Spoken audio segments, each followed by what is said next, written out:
The Secure Hosting Alliance is a collaborative effort from web hosts themselves to create ethical standards within the web hosting industry.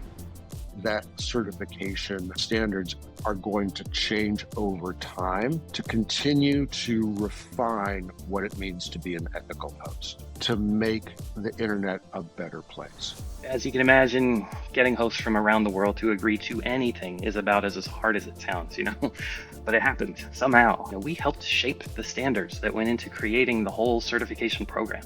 We were able to collaborate with other hosts to define what secure hosting actually means. You're putting hosts on a certain level, which then converts into customers being able to rely on those hosts. Design agencies, marketing agencies know that the SHA is out there fighting for customer rights, and we're hopeful that they will look at that as an added benefit so that the customer has the ability to review the contract before they actually buy the services. Well, in most cases, probably customers don't even read those terms of services, right? But if you have that seal, I guess it's something that you can rely on as a customer. That will definitely be a benefit.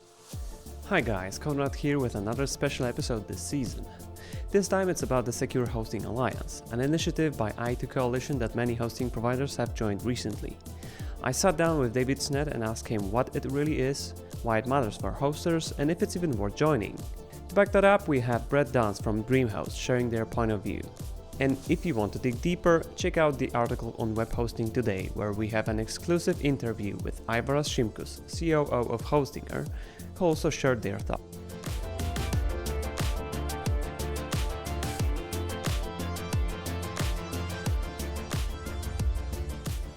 Before we start, as always, big thanks to our diamond sponsor Blackwall, infrastructure security built for web hosters, engineered for engineers. Joining them are our gold sponsors, NameHero, Extendify, and Panel Alpha. All our sponsors make it possible for us to keep building web hosting today. If you'd like to support us, feel free to reach out. Now, let's get into it. David, thank you for joining. And let's talk about Secure Hosting Alliance. Sure. Tell me what it is in simple words, which is probably not so easy to expect from a lawyer with so many years of experience, right? To put it straight to the point, but I guess you can try. No, I appreciate that. I'm kind of used to trying to explain things that to folks. So at its base, the Secure Hosting Alliance is a collaborative effort from web hosts themselves to create ethical standards within the web hosting industry. That's really all it is. It is the hosts who are members of the SHA have gotten together to create a certification program that leads to a trust seal that ethical hosts can display on their websites. What do you exactly mean by those standards? Like how do you distinguish between, let's say, good practices and bad practices, and how to get that? Yeah, so at base, the purpose of the certification program is to certify a host is compliant with 4 pillars that the organization and the membership have designed. So those 4 pillars are transparency, infrastructure misuse protocols, network resource reliability, and government request handling. So the way that folks have decided to create these standards is they've identified these 4 pillars as the way that ethical hosts can distinguish themselves from folks who might not provide the same level of service. That really does 2 things. One, it levels up the integrity of the hosting community as a whole. And the second is that it benefits the internet because it makes it a better place to do business. It's more consumer friendly, it's more business friendly. You have hosts who are standing behind their product. And so it's really an attempt by the members of the SHA to make the internet a better place. Yeah, so let's say that I'm a hoster. Why should I join? What would be the benefits, or maybe other way around? If I don't join, what am I missing? So you're asking a lawyer the perfect question, right? What's the doom and gloom scenario if you don't certify? So Yeah. I can make that statement really very plainly. Hosts who are not SHA certified, customers cannot rely on the statements that the host makes about their services. So let's use an example.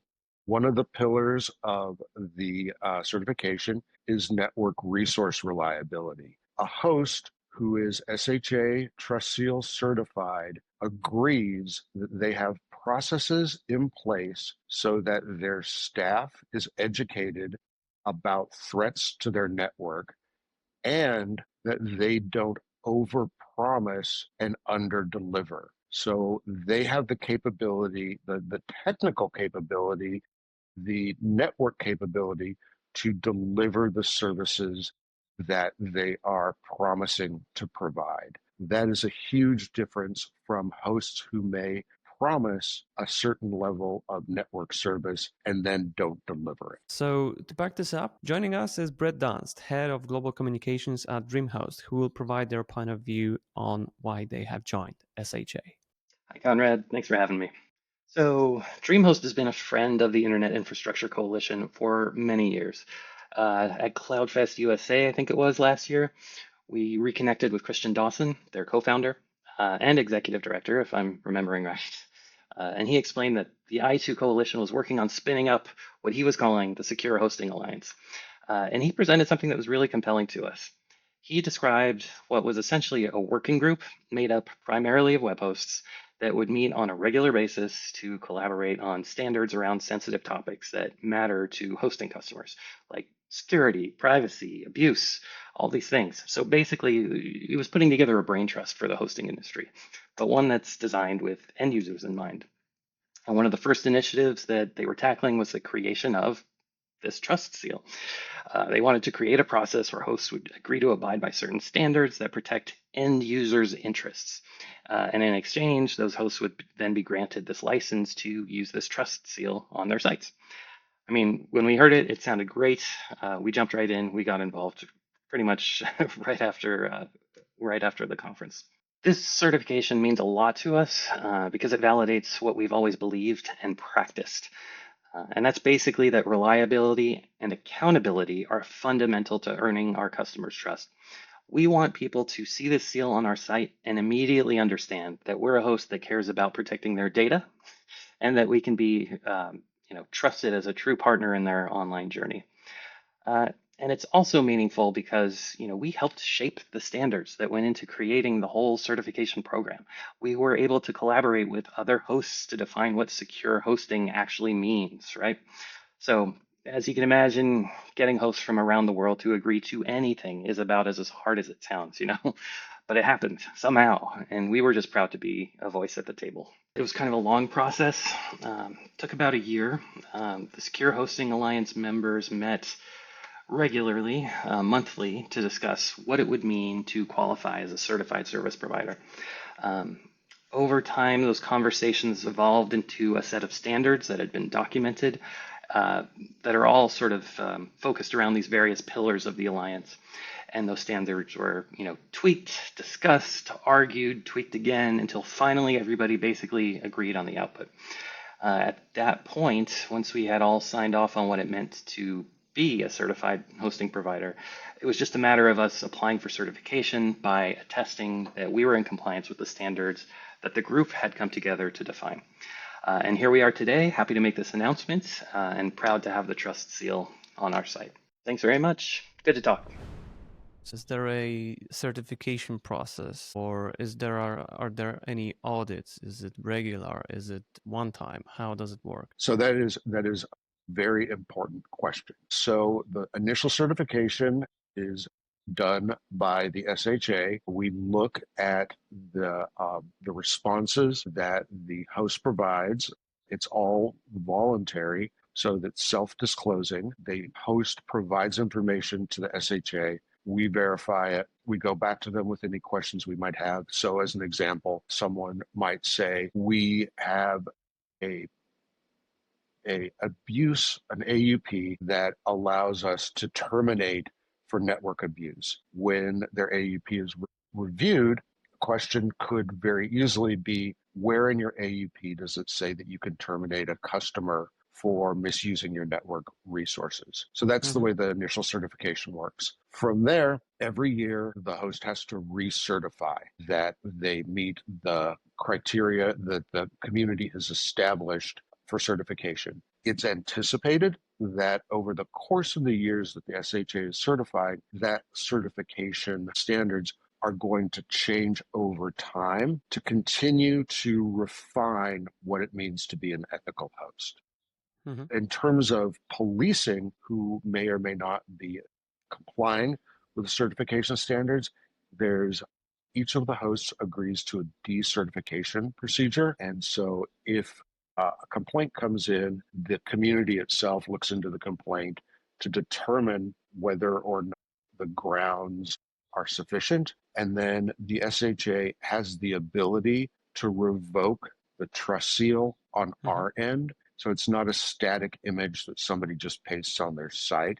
It's something that we can revoke. Right. So in other words, what if I understand correctly, you're putting hosts on a certain level, which then converts into customers being able to rely on those hosts, right? Yeah, I mean, it's let me give you another example. One of the things that is very important to customers is that they see the contract that they're agreeing to before they purchase the services. That's something that an SHA certified host agrees to, that they will present the contract in one way or another. There's not a particular form, but in one way or another, so that the customer has the ability to review the contract before they actually buy the services. Well, in most cases, probably customers don't even read those terms of services, right? But if you have that seal, I guess it's something that you can rely on as a customer, right? Is there any effort from your end to make some? So I guess it will work that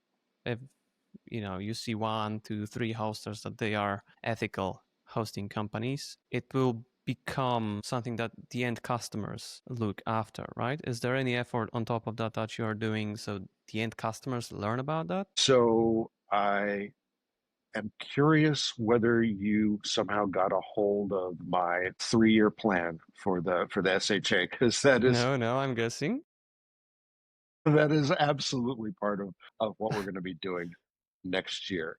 So one of the things that is important is that, for example, design agencies, marketing agencies know that the SHA is out there fighting for customer rights, and we're hopeful that they will look at that as an added benefit to their own customers, right? So a design agency can say, we only use hosts who've agreed to these principles.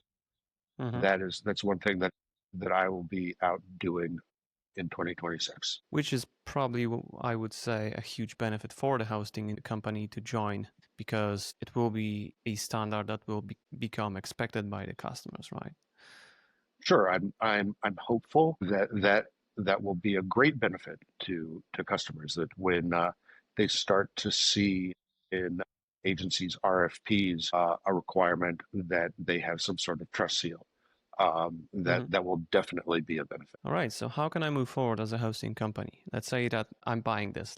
Tell me what is the next step? Sure. So the next step, so the Secure Hosting Alliance is a working group of the Internet Infrastructure Coalition, the I2 Coalition, that a lot of hosts are aware of. So members of the I2 Coalition are also members of the SHA. Folks who are interested in becoming members of the SHA should reach out to our membership director, Hillary, and they can reach her at hillary@i2coalition.com. Okay. So there's no extra price for it? How does it work in terms of implementation? Nope. You're just a member of the I2 Coalition, which is great, right? Like, so the I2 Coalition has all these different facets. So as a host, you can participate in the SHA.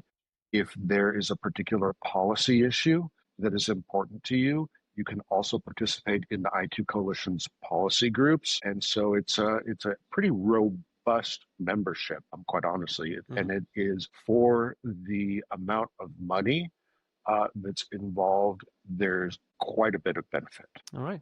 So I think that's it. Thank you for the interview, David, and I wish you Sure. onboarding as many hosting providers as possible and getting Yay!